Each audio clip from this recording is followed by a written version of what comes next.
हे गल्लोगल्ली फिरत, काही मूर्ख बनत, जाती जातीमध्ये भानगडी लावत मराठा समाजाला आंदोलनामध्ये एवढं मोठं आंदोलन पेटलं का हो? इतका मोठा मराठा समाज, मोठ्या संख्येनं मराठा समाज जमा होतो, एक दिवसात झालं नाही. तुम्ही या मराठा समाजाला तुम्ही प्रोत्साहित केलं, आरक्षण आम्हीच देऊ. माननीय देवेंद्र फडणवीस म्हणाले मराठा समाजाला आरक्षण, पक्का आरक्षण, टिकणार आरक्षण दिल्याशिवाय मी स्वस्थ बसणार नाही, तर मी राजकारण संन्यास घेणार राजकारण संन्यास. मराठा समाजाने कधी असं म्हटलं नव्हतं की तुम्ही राजकारण संन्यास घ्या. तुम्ही सांगितलं त्यांना. छत्रपती शिवरायाची शपथ घेऊन माननीय मुख्यमंत्री ज्यावेळेस म्हणतात की या मराठा समाजाला मी आरक्षण देऊ, त्यावेळेस त्या मराठा समाजाचा विश्वास बसला की राजा सांगतोय, आणि मग ते रस्त्यावर उतरले. त्यांची मागणी काय गैर आहे? ते संकटमोचक म्हणून घेणारा गिरीश महाजन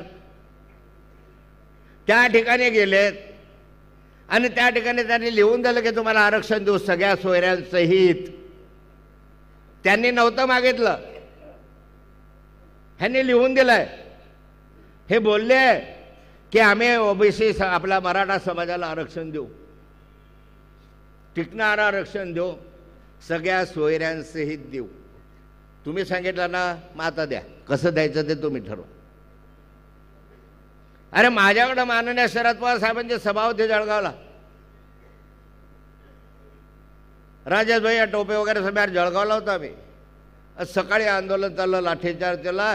जळगाववरून सकाळी सारेचे सारे कार्यकर्ते त्या ठिकाणी भेटायला गेले. हा पहिला नेता आहे की त्या ठिकाणी इतक्या लवकर पहिल्यांदा भेटायला गेले. का लाठीचार्ज झाला, किसने किया, क्या हो गया?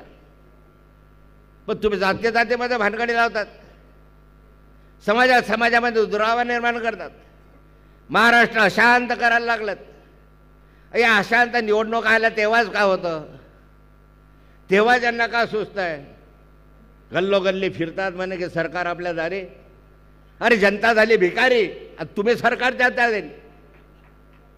काय करता गल्लोगल्ली? सरकार आपल्या दारी, शासन आपल्या दारी. हे मोठे मोठे टेंट लावणार, शेकडो त्याच्यामध्ये खर्च करणार, मंत्री येणार, तंत्री येणार, आणि काय त्याच्यामधला कार्यक्रम काय उतारा देणार. काय देतात? शेतकऱ्याला 7-12चे उतारे आम्ही इतके दिले. संजय गांधी निराधार योजनेनंतर इतका पैसा आम्ही वाटला. अरे तुमचं काम नाही ना माननीय मुख्यमंत्री महोदय, हे तुमचं काम नाही, ते तलाठ्याचं काम आहे, त्यात सर्कलचं काम आहे, त्या नायब तहसीलदाराचं काम आहे. याचा अर्थ असा आहे की प्रशासन आता कमजोर झालेला आहे, प्रशासन काम करत नाही, म्हणून त्या तलाठ्याचे उतारे द्यायला तुम्हाला यावं लागतं. तुमचा प्रशासनावर धाक राहिलेला नाही आहे, प्रशासन नाही आहे. तुम्हाला गल्लोगल्ली फिरून सांगावं लागतं सरकार आपल्या दारी. सरकारी पैसा, सरकारी पेंडॉल, सरकारी गाड्या, सरकारी अधिकारी, अंगणवाडीच्या सेविका, शिक्षिका सारेचे सारे बोलवतात, राजकीय भाषणं करतात. राजकारणासाठी याचा उपाय पहिल्यांदा व्हायला लागलाय. कमी त्यामध्ये महाराष्ट्र अशांत आहे, ग्रह खाता फेल झालाय. मी महाराष्ट्राच्या विधान परिषदेमध्ये म्हटलं देवेंद्रजींना, म्हटलं तुमच्यासारखा अपयशी मुख्यमंत्री या महाराष्ट्रामध्ये मी पाहिला नाही. म्हटलं होतं की नाही? कशी जीवावर आली होती, खालची वर. नाहीतरी त्यांचं माझं प्रेम अधिक आहे. मग दाखवतात की आमच्याकडे एवढे गुन्हे कमी झाले, एवढे केले. अरे काय गुन्हे कमी होणार? तुम्ही नोंदच करत नाही. FIR नोंद होतं का? तुमच्या तक्रारीची नोंद होते का? पोलीस यंत्रणा बटीक झालेली आहे, पोलीस यंत्रणा लाचार आहे. विरोधी पक्षांच्या कार्यकर्त्यांना पकडणं, ठेवून देणं, त्यांच्यावर गुन्हे दाखल करणं एवढं एकमेव काम आता पोलीस यंत्रणेला राहिलेलं आहे.